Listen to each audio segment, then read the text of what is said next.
Hi everyone, I hope you're good. Unfortunately, neckbeards are still a thing. I mean, toxic people will always be a thing. Today, we're gonna read a story about them. Hope you're sitting comfortably. Maybe you're browsing net now and I'm accompanying you. That's great. Anyway, let's go.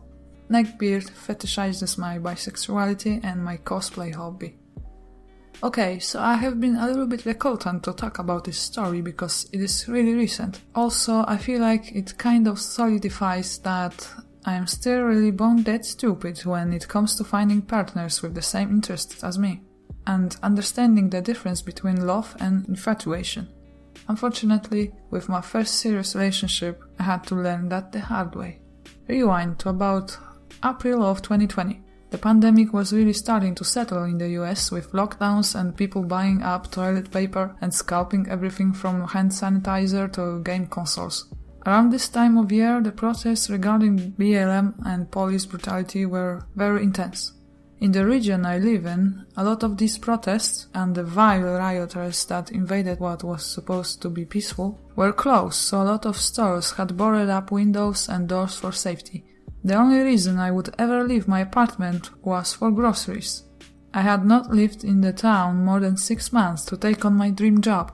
I was able to work from home, thank God, still am, but instead of being able to explore my new home after settling in, I was cooped up in my room while the world was literally burning around all of us. I was scared, anybody would be, but this was around the time an old Tinder match reached out to check in on me. We had matched when I first installed the app looking for friends back in late 2019. A friend recommended I try that to meet new people and make friends in the area. Of course, after so many people thinking looking for friends meant friends with benefits, I gave up. I did chat with this guy a bit about games and the Gorillaz, my favorite band, so I gave him my Instagram in case we wanted to play some video games together. Now, from what I saw of this guy, he didn't look like a neckbeard at all. He was actually fit, well-groomed, really warm smile, actually fairly handsome. However, if there is one thing I know, a scraggly mass of pubes on a greasy double chin does not always make a neckbeard. It is a staple of the persona, sure, which is why I felt a little blindsided by this guy's personality as I got to know him. Let's call him Trapbeard, because I will admit, I fell for it. At first, things seemed really sweet. Our first date was in Animal Crossing, and then I arranged to meet him in person. This should have been the first red flag to me, but upon meeting him I realized he was not as fit as he was in the photos. I don't have problems with people's weight at all, as long as you take good care of yourself. All body types are lovely. What did concern me was dishonesty right off the bat, but I didn't address it. I learned he was 30. I was 24 at the time. I have always been one to date to seek something long term. I am not wired for casual stuff. Sometimes I wish I was, but that's not for me. I had this weird idea that if I wanted to meet someone who wanted something long term, nobody in my age range would be looking for that, and I would have to date older men. It's not a huge gap, sure, but what I believed was freaking stupid. If you are reading this and thinking the same thing, do not fall for this trap mentality. There are people of your age who want the same things you do. You just gotta be patient. Anyway, around July, Trapbeard invited me to hang out at his place with some friends who were playing D&D on the 4th of July.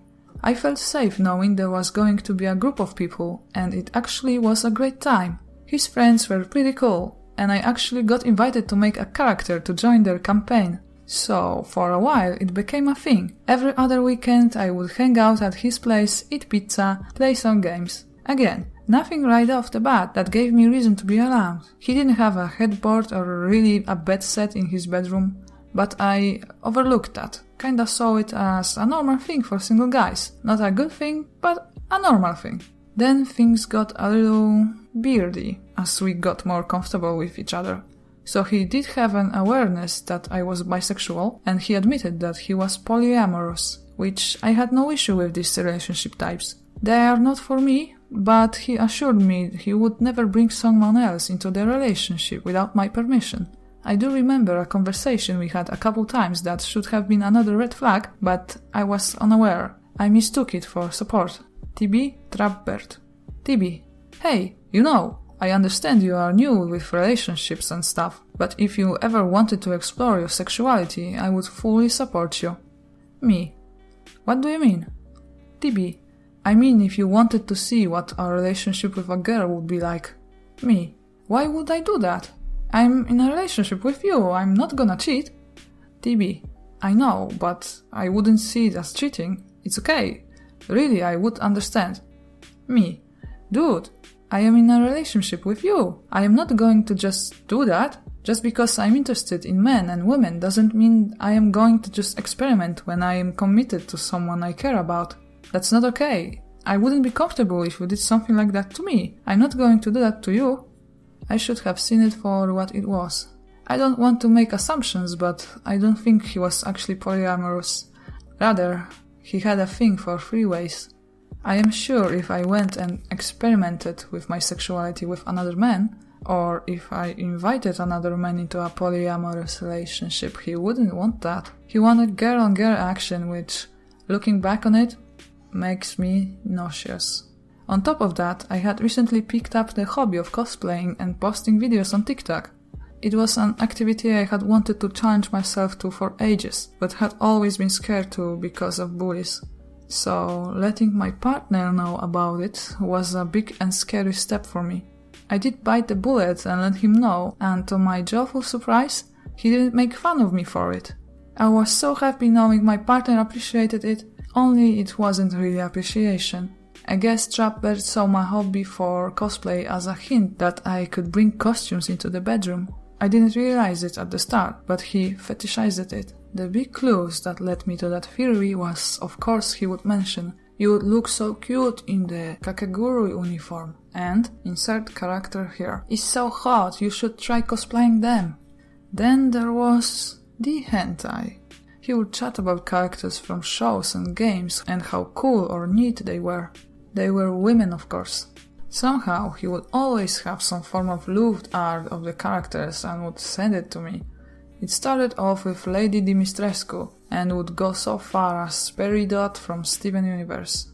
Not straight hentai per se, but definitely teetering and enough to make me uncomfortable.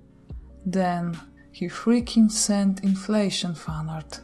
As some of you may know, I had an encounter with an inflation fetishist that commissioned me for art that was upsetting to say the least. However, when I shared that story with him, I guess he saw it as ammunition, because he would literally keep finding it and showing it to me to get a reaction out of me. We both enjoyed anime and manga and such, but there were some games of his that raised concerns. He knew of one where you have battleships that are actually loli girls, and some of his favorite characters from Genshin Impact either looked like a mothers or lolis. I had expressed before a couple times that loli characters and their design are pretty gross, and one day he decided to have this debate. TB. So you think a character that is 500 plus years old that looks like a child is gross? Me. Yeah, the age is not an excuse to be perverted with it. It looks like an 11 years old. TB. Okay, so what if there was a character that looked 99 years old or more, but they were actually free? Me. People still shouldn't be attracted to it. It's still a child. TB. So what defines it to be a child?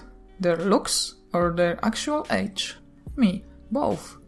One is clearly designed to look like a child and one is at the age of a child. If you are attractive to something that is the age or because they look that age, that is a problem.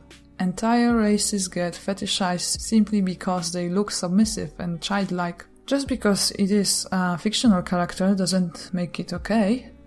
That conversation alone should have had me running, but nope, I stayed. I thought because he was showing me more decency than other men I had spent time with in the past, that he was as good as I was gonna get.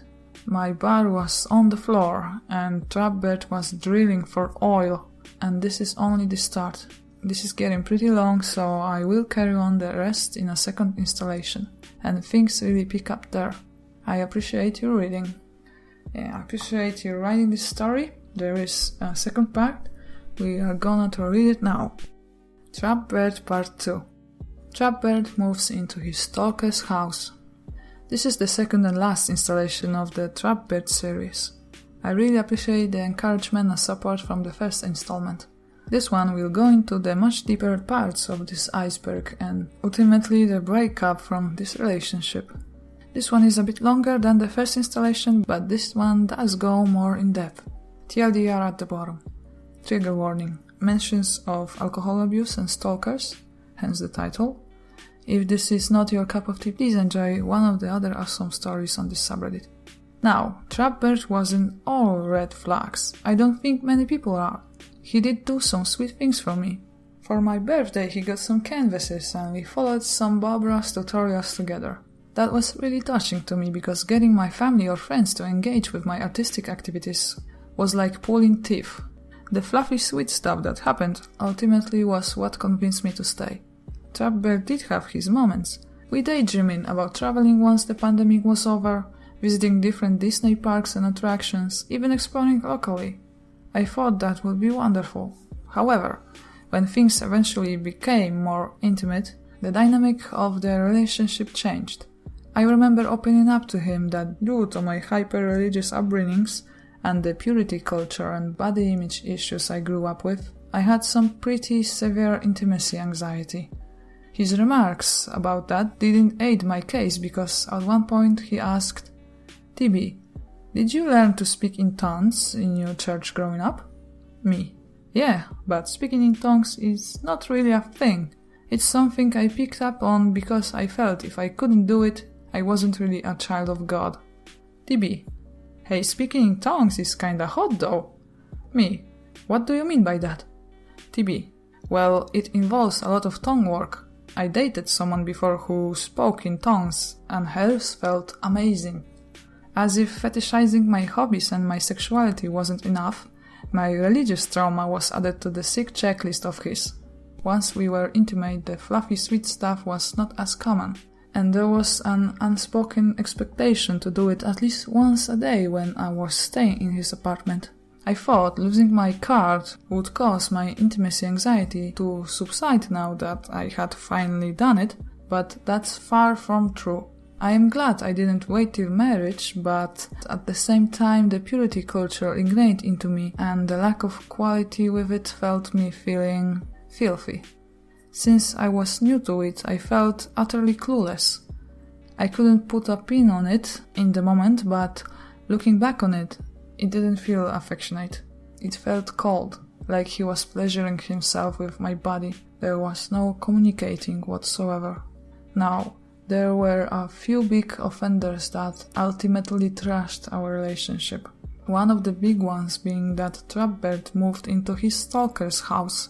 He explained to me that she was moving out of the country, that he could have the upstairs and that the downstairs guest bedroom was an Airbnb.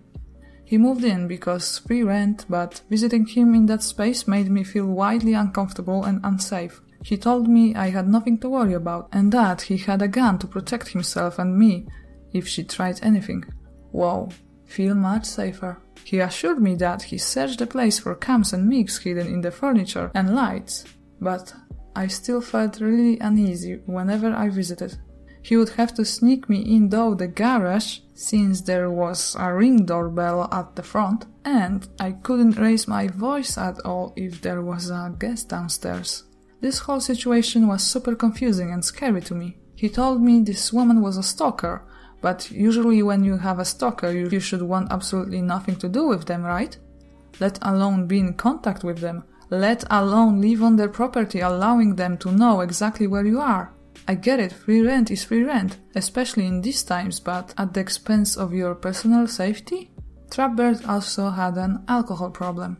Now, I completely understand that nobody is perfect. I have my own issues too. EMT, I emphasized that some of the things he saw and dealt with, especially during a pandemic, would trouble anyone. However, when he admitted that while I was sleeping he would drink himself under the table, I became flat out scared. The first time this happened, I was more concerned about him than I was for myself, because I wanted to help. But at the same time he never let me know until after the damage was done.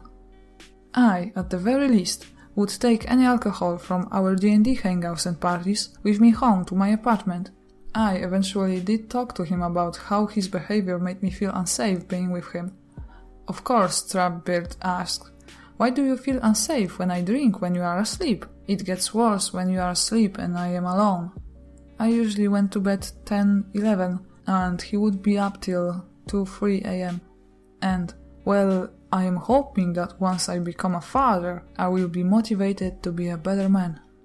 That was another thing we didn't see eye to eye to. I am terrified of being a mother and I'm looking into sterilization. He, on the other hand, wanted 5+ kids. He also pushed the idea of being a stay-at-home dad, while I was the breadwinner succeeding in my career. He kinda got off of the idea of me being a dominant role in the relationship. It also made me feel discouraged, like a condition I had to meet in the relationship. If I really wanted to feel safe and for him to stop drinking, I would have to give him kids. He would do it for them, but not for me. However, we didn't even get to anything of that sort because in the same 5 minutes he told me he would try to be better about it. Trapbeard told me, "I am going to be heading to North Dakota for nursing school in the summer." I was proud of him for pushing his academics, but I saw that this was ultimately going to put a wrench in our relationship. He wanted to stay together up until he left, but I couldn't do that. I saw the end of the line and I felt it's best to press on the brakes now rather than wait to rip the band-aid off at the very last minute. We decided that we would use Valentine's Day to bring our relationship to a close and try to keep things platonic till he left. How tragic is that? My first Valentine's Day in a relationship and it's a freaking breakup. About a month passed and I just needed time apart. I was invited to a couple D&D campaigns, which I didn't have a problem if he was on the same page. For the most part, he was. I did foolishly agree to spend the night after one. His Stalkers House was an hour from mine, and it was early morning hours, plus a part of me really hoped we could keep things friendly. We slept in the same bed, and it was fine for the most part. I appreciated having a friend to cuddle. Then, the morning arrived. I woke up to him with his arms around my waist, his morning wood literally being wedged into my shorts. I shifted away, but he kept pressing in. And then when I finally got out of the bed and stretched, he commented, "That's the first time I've had morning wood in a while." We tried watching movies together that afternoon, and I thought he would have gotten the hint at this point. However, throughout the movie he would cuddle very close to me, and I could feel his eyes practically burning a hole inside of my face. I just wanted to shrink into the couch cushions and hide in the crevices. None of this felt friendly anymore. Then he rested his head on mine and my stomach dropped. He just stayed there for several minutes, even trying to tilt my head up to look at him with his finger. That's when I knew we couldn't spend time together as friends. Trapbeard was going to keep playing this game up. We can be friends, until he went to nursing school. My dad picked me up, thank God. The next morning after getting some sleep in my own bed, I told him I was done. I did not feel like he really wanted to be just friends. And if he just said that to keep me around and potentially spark things up again before he leaves, I could not do that. I didn't block him on social media. I figured at the very least we could chat when he moves, but again, another dumb mistake of mine.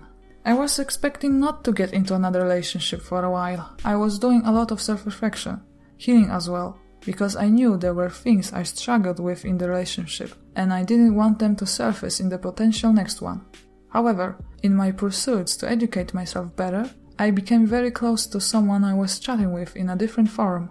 We met in person in May, and I was expecting butterflies, but there wasn't any.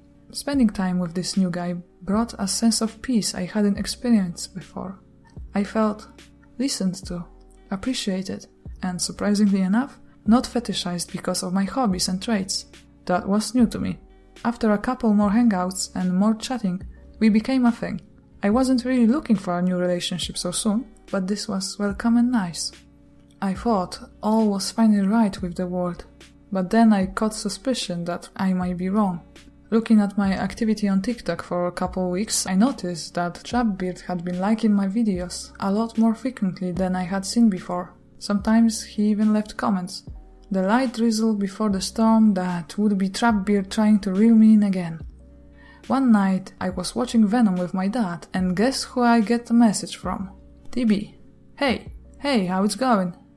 Me. Hey, I'm doing good, what about you? TB. Okay, I guess. I decided not to go to nurse school. It's too far from home, plus the financial and school part of it would be not so good for my mental health and my drinking. Me. Well, that's good. I am glad you made a choice considering your mental well-being. TB. What have you been up to lately? Me.